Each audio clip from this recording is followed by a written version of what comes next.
বেশ কয়েকদিন ধরে আমার হাজব্যান্ড এই আনারস মাখাটা খেতে যাচ্ছিল আর আমাকে বারবার বলছিল বানিয়ে দেওয়ার জন্য। ফাইনালি আজকে বাজার থেকে দেখে আনারস নিয়ে আসছে আর বলল বানিয়ে নাও। তো আমিও বানিয়ে নিচ্ছি। ফার্স্টে আনারসটার খোসা খুব ভালো করে ফেলে দিয়েছি, একটু মোটা করে ফেলেছি, কারণ আনারস মোটা করে না ফেললে ভালো লাগে না খেতে। এবার হচ্ছে মাঝখানের অংশটা আমি একটু ফেলে দিচ্ছি, মাঝখানের অংশটা খেতে একটু শক্ত হয়। তো এখন আনারসটাকে ছোট করে কেটে নিয়েছি। কাটা হয়ে গেলে এবার হচ্ছে আমি প্যানে এখানে বাটার দিয়ে দিয়েছি।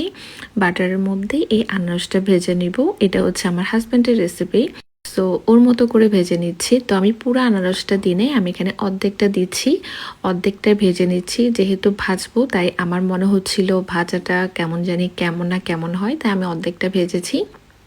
তো যখন একটু একটু পোড়া পোড়া হয়ে আসছে, মানে একটু একটু কালারটা চেঞ্জ হয়ে আসছে, জাস্ট 1 মিনিটের মতনই ভাজবো। তারপর হচ্ছে এটা চুলা থেকে নামিয়ে নিচ্ছি। এর চেয়ে বেশি ভাজবেন না, তাহলে কিন্তু বেশি নরম হয়ে যাবে।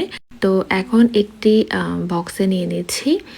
আর নেওয়া হয়ে গেলে এখানে দিয়ে দিচ্ছি অল্প করে লবণ, লবণটা অল্প করেই দিবেন। তারপর দিয়ে দিচ্ছি এখানে লাল মরিচ গুঁড়া, সাথে চাট মশলা দিয়ে দিচ্ছি আধা চামচের মতো। এখানে আরও দিয়ে দিব বিট লবণ, যেহেতু লবণটা কম দিয়েছি কারণ আমি এখানে বিট লবণ আর চাট মশলা ইউজ করব তাই। আর দিয়ে দিলাম চিলি ফ্লেক্স, এখানে লেবুর রস দিয়ে দিলাম 1 ফালি। এই ছিল আমার হাজব্যান্ডের রেসিপি। তো এটা হচ্ছে আমি ভালো করে ঢাকনাটা লাগিয়ে ছেঁকে নিচ্ছি। খুব ভালো করে নাড়াচাড়া করলে এটাও মিক্স হয়ে যাবে, আর এভাবেই কিন্তু মাখাটা খেতে বেশি ভালো লাগে। তো আমার বেশ কিছুক্ষণ এটাকে 1 মিনিটের মতো মাখার পরে আমি এটা খুলে দেখলাম এটার কালারটা ভালো আসেনি আর ঝালটাও তেমন হয়নি। এবার হচ্ছে আমি এখানে 1 চামচ আরও লাল মরিচ গুঁড়া, সাথে আধা চামচ কাশ্মীরি চিলিটা দিয়ে দিলাম আর অল্প করে চিনি দিয়েছি। তারপর আরেকটু মাখিয়ে নিয়েছি। আর এখন দেখেন কত সুন্দর কালার এসেছে। আর এখানে কিন্তু আমি আরও কিছু কাঁচা আনারস অ্যাড করেছি। আমার মনে হচ্ছিল কাঁচা আনারসটাই বেশি খেতে ভালো লাগবে। তো ওইভাবে হচ্ছে সব কিছু খুব ভালো করে মাখিয়ে নিয়ে নিলাম। আর এই বক্সের থেকে এই মরিচটা না খেলে কি হয় বলেন, এটা মাস্ট, এটা সবচেয়ে বেশি মজা লাগে। ছোটোবেলায় কিন্তু এটা নিয়ে কারাকারি চলতো আমার বাসায়। তো যাই হোক, লাস্টে একটু ধনিয়া পাতা দিয়ে দিয়েছিলাম। ধনিয়া পাতাটা চাইলে আপনার মাখানোর সময় দিয়ে দিবেন, আমার একদমই মনে ছিল না সত্যি বলতে। তো এই হলো আনারস মাখা।